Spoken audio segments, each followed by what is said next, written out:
ఓటమి భయంతో మంత్రి కేటీఆర్ ఫ్రస్ట్రేషన్ లో మాట్లాడుతున్నారని బీజేపీ నేత ఎన్వి సుభాష్ అన్నారు. ప్లీనరీ సమావేశాల్లో బీజేపీ ప్రభుత్వాన్ని తిట్టడమే పనిగా పెట్టుకున్నారని విమర్శించారు.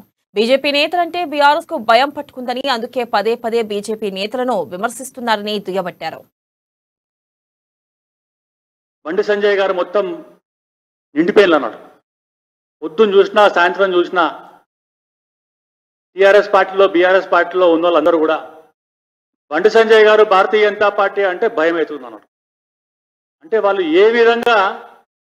ఏ విధంగా మొత్తం ఫ్రస్ట్రేషన్లో ఉన్నారు, ఏ విధంగా భారతీయ జనతా పార్టీ తెలంగాణ రాష్ట్రంలో వచ్చే ఎన్నికల్లో గెలిచే దిశగా వెళ్తుందని చెప్పి ఆ ఫ్రస్ట్రేషన్లో పిచ్చి పిచ్చి మాటలు, న్యూసెన్స్ మాటలు, రబిష్ మాటలు, నాన్ సెన్స్ మాటలు, ఒక మతి లేని అంటే మతి స్థిమితం లేని మాటలు భారతీయ జనతా పార్టీ గురించి మాట్లాడడం, బండి సంజయ్ గారి గురించి మాట్లాడడం, మా యొక్క నాయకుల గురించి మాట్లాడడం, అమిత్ షా గురించి మాట్లాడడం, ఆఖరికి ప్రధానమంత్రి కూడా వారి గురించి కూడా అంటే మాట్లాడడం తెలుస్తున్నారు.